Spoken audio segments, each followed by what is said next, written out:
Bienvenidos. Este es Clase E, un programa de la Facultad de Ciencias Económicas y del Centro de Investigaciones para el Desarrollo de la Universidad Nacional de Colombia, destinado a los emprendedores y a los empresarios de nuestro país.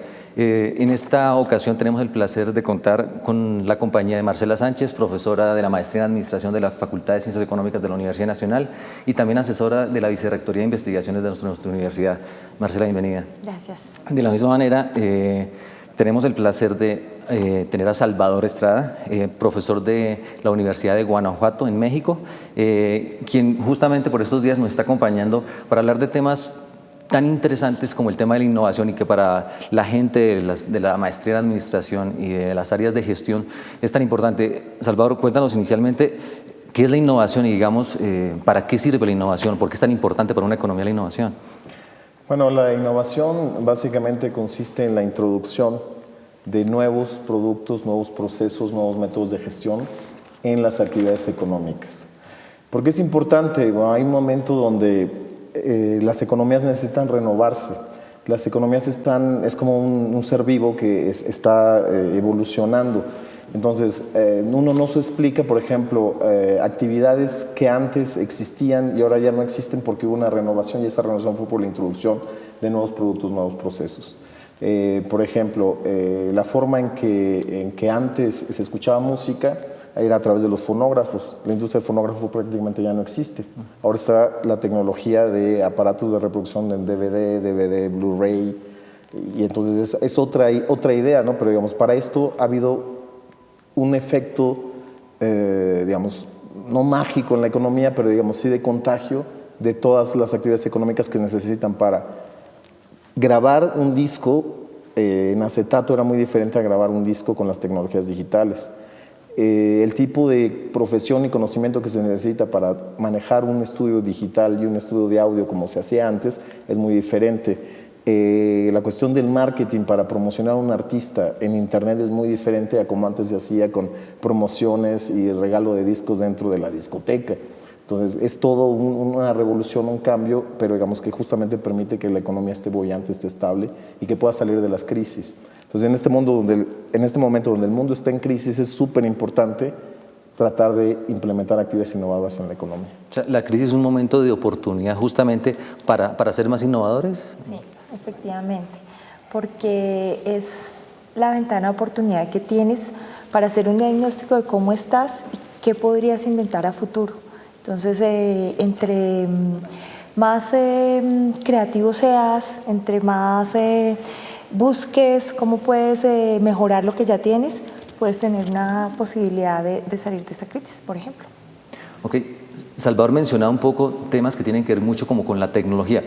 ¿La innovación es básicamente tecnológica o hay otro tipo de innovación que uno pudiese, digamos, encontrar o en qué otros ámbitos uno podría encontrar procesos creativos, procesos de innovación, no, pues, además de los tecnológicos? Okay, mira, yo pienso que digamos, la innovación puede tener, para que tenga efectos en la economía, un impacto en el mercado.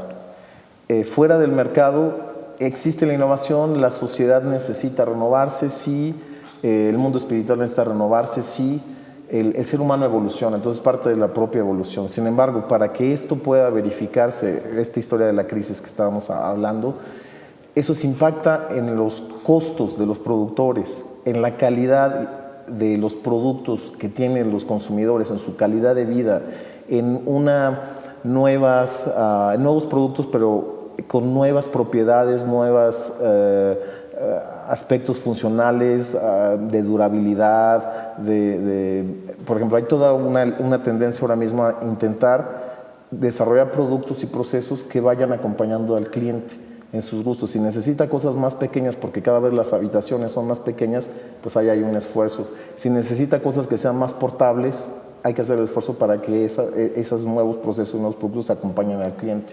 Eso se puede ver en medicina, se puede ver en electrónica, se puede ver en los electrodomésticos, hay muchas áreas de aplicación. Marcela está haciendo caras. La innovación no necesariamente es exclusivamente tecnológica. Hay innovaciones, por ejemplo, sociales. Por ejemplo, Transmilenio es una innovación social. ¿Por qué? Si bien es cierto, el componente tecnológico es los buses, ¿cierto? Los buses tal y como están, como nosotros los conocemos, esos buses son normalitos, digamos, ya existían, en Europa existían hace, no sé, 3, 4, 5, 10 años yo creo, tal vez. Pero es una innovación social y es aplicable en nuestro medio porque nos organiza toda la movilidad en Bogotá. Culturalmente, el hecho para nosotros, tú sabes cómo funcionaba, que salimos a la calle y paramos el primer transporte que se nos ocurra y no, nos educan en el sentido de que existen unas paradas, que existen unas rutas específicas, que existen unos horarios. Eso hace que ese tipo de digamos, cambios sociales sean considerados innovaciones sociales. No existen muchos estudios al respecto, pero como tal también se presentan. Eso es un ejemplo claro. Okay. Las innovaciones, así como, digamos, cambiamos de contexto entre lo tecnológico y lo social, por ejemplo, también el país, digamos, donde el que estemos hablando también define absolutamente todo ese tipo de cosas. En los países desarrollados supongo que funciona distinto. ¿Cómo funcionan los países desarrollados, por ejemplo? Que tú tienes más experiencias alrededor de, pues, digamos, por vivir en un país que tiene un nivel de desarrollo mucho más avanzado en el contexto latinoamericano, por ejemplo. Mira, sin duda, yo vuelvo a mi idea original del mercado. La oferta y la demanda se ve influida por una serie de elementos. Entonces, el estado de la técnica es uno de ellos. O sea, tú puedes ser más productivo si tienes una tecnología que te procese más materia prima en menos tiempo, por ejemplo. Entonces, eso se traduce en costos. Esto se contagia a los precios son mucho más baratos y se contagia al resto de la economía, aquellos sectores intermedios que usen estas materias primas procesadas, digamos, ¿no? O estos productos intermedios procesados. Entonces ahí hay un contagio y un efecto bueno para la economía. Y en cambio, de parte de la demanda, por ejemplo, no es lo mismo tener un bono demográfico de personas mayores, como sucede en los países desarrollados, que de personas jóvenes. Entonces, ahí hay un simple principio de marketing que puede segmentar el mercado. Entonces, las innovaciones tendrán que obedecer a las necesidades de poblaciones adultas o de poblaciones jóvenes. Y bueno, también la cantidad de personas o diversidad que tienes. Por ejemplo, los mercados europeos son muy complejos porque son muy cosmopolitas y hay mucha inmigración. Entonces, digamos, no solamente haces la innovación para gente mayor, sino para gente en otras edades, pero que culturalmente son muy diferentes. Pero quizá en nuestros países es gente mucho más joven y con aspectos culturales un poco más homogéneos, aunque también el tamaño del país ha afectado mucho porque, digamos, los países chicos son como culturalmente más homogéneos y nuestros países, Colombia, estoy escuchando que es una maravilla de diversidad, no solo de biodiversidad, sino de la propia gente es muy diferente de una región a otra, y lo mismo sucede en México, es un mosaico cultural impresionante. Entonces, decir, vale la pena el mismo esfuerzo, entienden culturalmente una innovación como Transmilenio, es igualmente aceptada y requiere el mismo esfuerzo, el mismo gasto en la ciudad de Bogotá que en la ciudad de León, Guanajuato, que también hay una especie de Transmilenio que se llama Oruga. ¿Y por qué no se llama Transmilenio, se llama Oruga? O sea, hay una parte también de la tecnología que con los mercados globales tiene que estandarizarse, pero igual y no. Entonces, por un lado se llama Oruga y por otro se llama Transmilenio. Y en México hay una cosa que es muy parecida, que se llama el Metrobús. Entonces, ahí hay espacio para hacer la diferencia, ¿no? O sea, la cultura es un elemento que está permanentemente influyendo los aspectos de la innovación tecnológica, social o de cualquier. O sea, no se puede innovar sin hacer, digamos, haciendo caso omiso de la cultura, eso es un pajarital. No se pueden realizar, digamos, procesos de innovación sin tener en cuenta el tema cultural. Marcela le había haciendo caras a lo que está diciendo Salvador. Sí, es que no solamente hay tipos de innovación según la cultura, pero también hay, digamos, innovación de tipo incremental en tipo radical. ¿Por qué? Porque cuando tú buscas en el diccionario, innovación significa algo muy nuevo. Pero cuando tú estás en la vida real, resulta que, suponte que tú estás en tu empresa y tú desarrollas, digamos, zapatos, construyes zapatos, ¿sí? Tú te das cuenta que tus clientes te dicen, no, lo que pasa es que la forma como usted me los presenta es más cómodo si usted le modifica, digamos, el material o la forma en la puntera o en la suela. Entonces, ese pequeño cambio puede significar para ti como empresario una reducción de costos o puede implicar un aumento de costos. Es ideal si te implica reducción de costos, entonces eso sería un pequeño cambio, entonces llamaríamos innovación incremental. Pero supongamos que no, que definitivamente lo que descubres es que es un nuevo material, no sé, algo que nunca habías implementado, eso podría ser innovación radical o algo novísimo. Digamos que existirían otro tipo de innovaciones además de esa. Digamos, tú mencionabas, o en general uno supone que es lo novísimo, lo nuevo, lo que dice el diccionario, que eso es innovar. Si uno, además de, si no, digamos, si uno pudiese pensar, yo creo algo totalmente nuevo, pero si no tengo la capacidad de crear algo nuevo, sino un proceso, digamos, una nueva forma de hacer las cosas, ¿eso podría considerarse, digamos, una innovación? Mira, yo creo que está bien para la teoría, ¿no? Entonces queda muy bien la incremental y la radical. Pero, por ejemplo, si tú dices, bueno, voy a combinar algo que ya existe con otra cosa que también ya existe. Entonces, por ejemplo, un combo de un DVD, un lector DVD con uno de Blu-ray, es un combo, pero no hay ningún aparato así en el mercado. Entonces, yo creo otra vez vuelvo a la historia del mercado, la criba del mercado, si está en el mercado o no está en el mercado. Entonces, si no está en el mercado, pues es nuevo. Aunque puedes a lo mejor tú comprar aparte tu equipo de DVD y tu equipo de Blu-ray. Eso podría insinuar que única y exclusivamente uno podría pensar que quienes innovan son los empresarios. Uno podría pensar que una universidad, digamos, podría generar procesos de innovación. Una universidad como la Universidad Nacional de Colombia, por ejemplo, o la misma Universidad de Guanajuato. Es que también, pues en eso yo creo que el profesor y yo nos separamos un poquito. ¿Por qué? Porque es que algo totalmente nuevo no es posible. ¿Por qué? Porque es que el conocimiento viene desde hace miles de siglos. Entonces, lo que nosotros construimos es sobre esa espiral de conocimiento. Entonces, por esa razón, decir que algo es completamente novísimo no es cierto.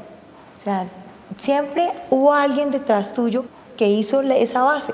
Tú lo que has hecho es ponerle a ese conocimiento algo. Yo creo que lo vería más bien como en términos de aplicación.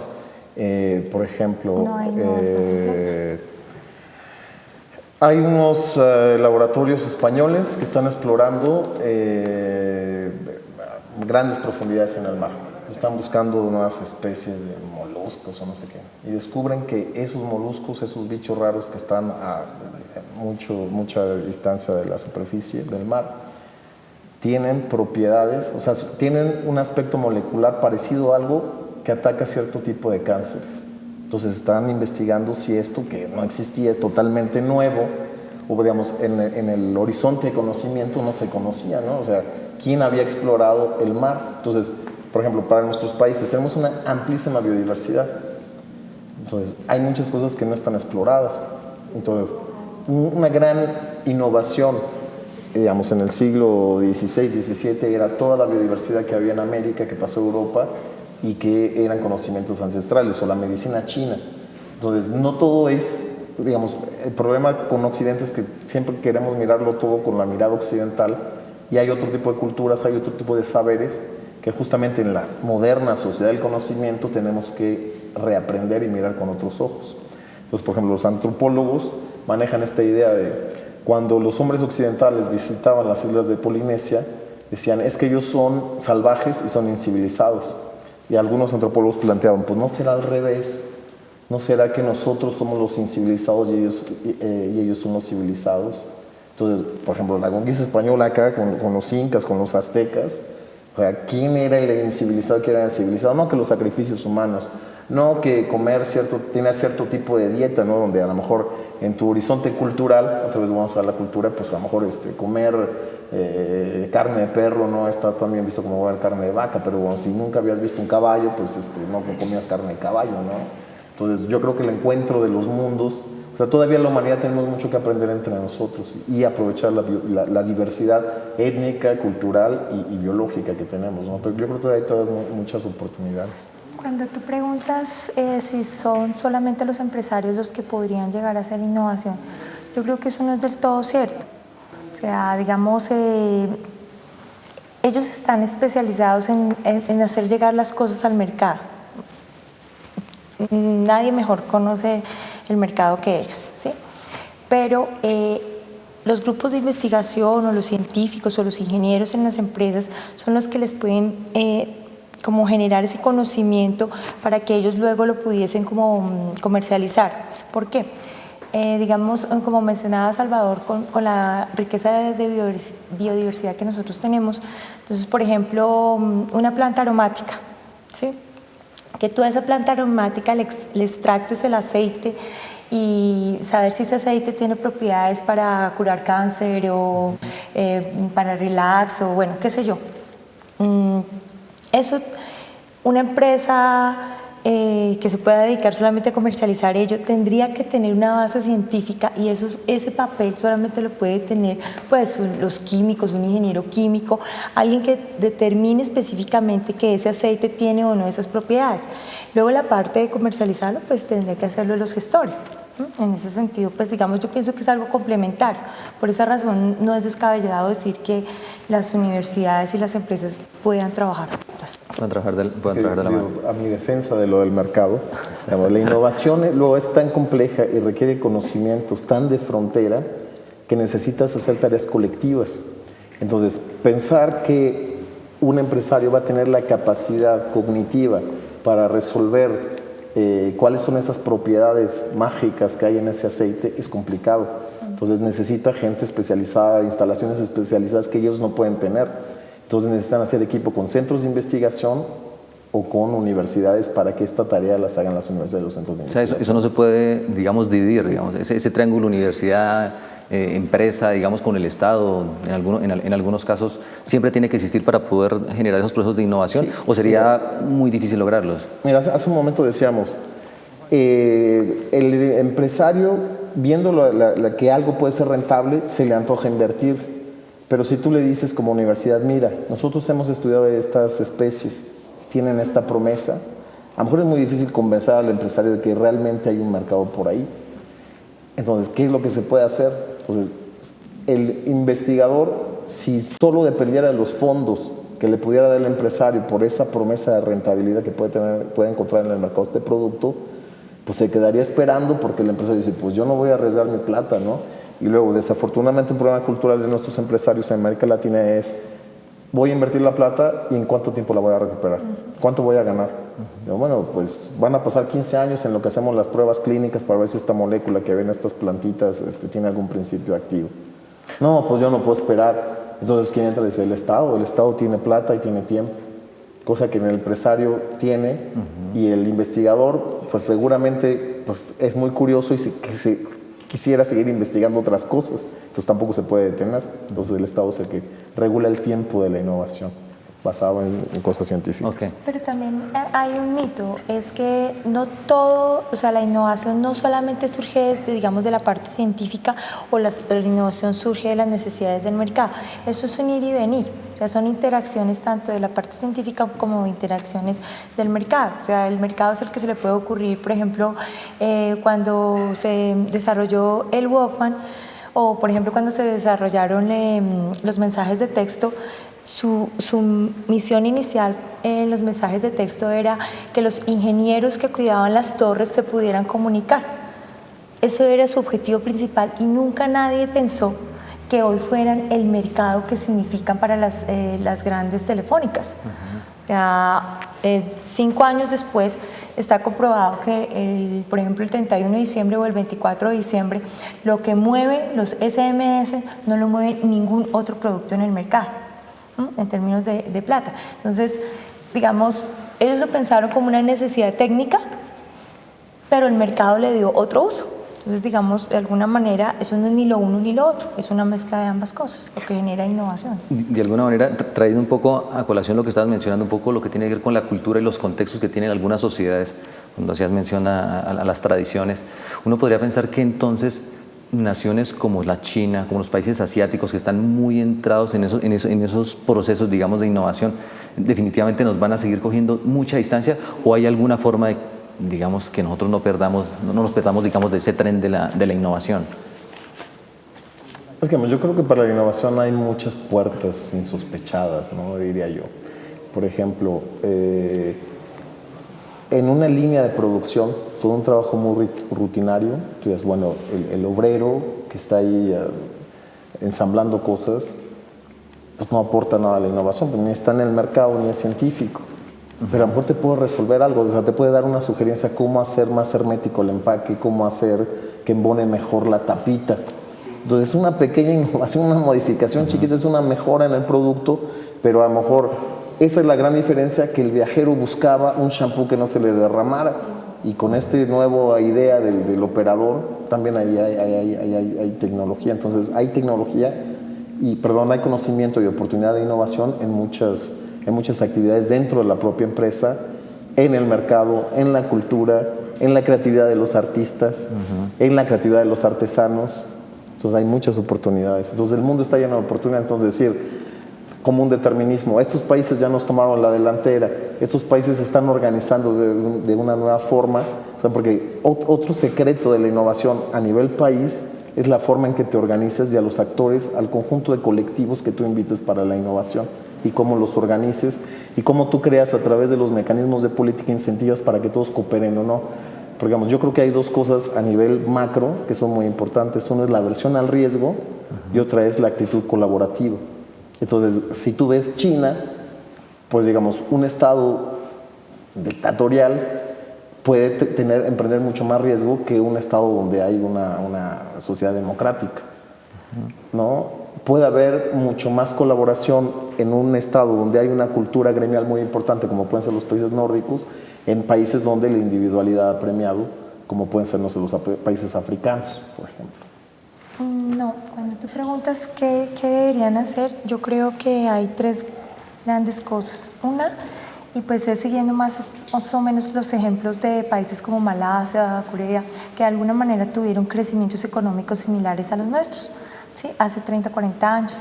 Básicamente ellos hicieron, primero, decidieron que sí iban a invertir más en ciencia y tecnología. Entonces el Estado decide que va a destinar un monto superior al que venía destinando. Lo segundo es que deciden especializarse. ¿Y eso qué significa? Significa que priorizan sectores. Es algo que nosotros, digamos, hasta ahora estamos haciendo conscientemente. La política nuestra en ciencia y tecnología ha sido no tener política. ¿Por qué? Porque nosotros repartimos la torta prácticamente para todo el mundo igual. Hace algún tiempo yo me preocupaba y decía, no, nosotros tenemos que decidir el sector TIC, el sector biodiversidad, el sector X, Y, Z. A mí, honestamente, hoy ya no me preocupa qué sector elijamos. Si nosotros decidimos ser zapateros, perfecto, pero que seamos los mejores zapateros del mundo. Brasil acaba de decidir 10 sectores y más o menos ha tenido éxito en 3 o 4.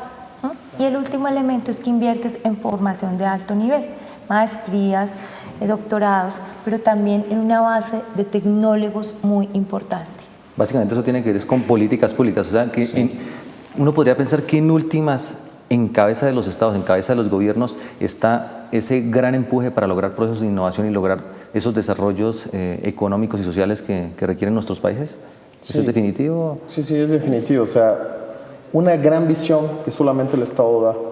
La cantidad de recursos para movilizar a actores que piensan muy diferentes, solamente el Estado lo puede dar.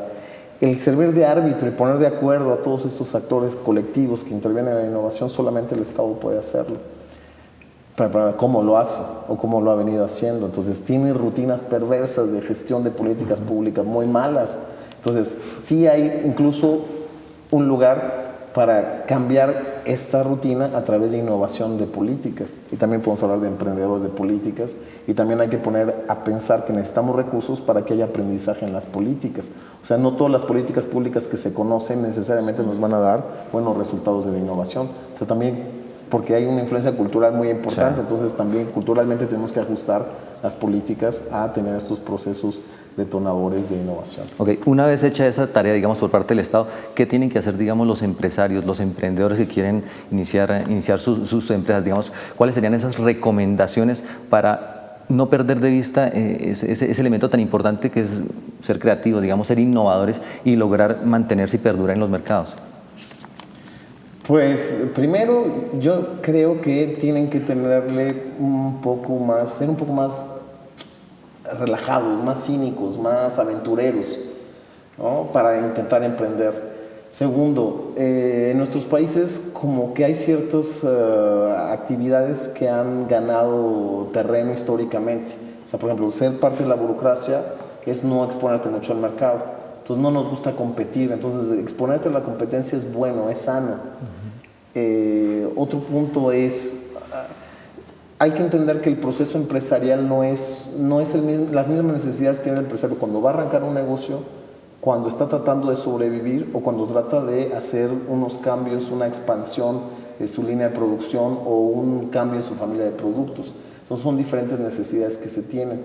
Entonces son diferentes los tipos de capitales, ¿no? Entonces cuando tú manejas una cosa que se llama capital de riesgo, o sea, estás justamente tratando de aminorar la incertidumbre y el riesgo que puede tener el empresario en cada una de estas etapas. Entonces el Estado tiene que trabajar en que haya estos fondos, porque digamos, si los capitalistas no están poniendo este dinero, hay una falla de mercado, no hay un mercado suficiente de oferentes de ese capital, el Estado tiene que intervenir.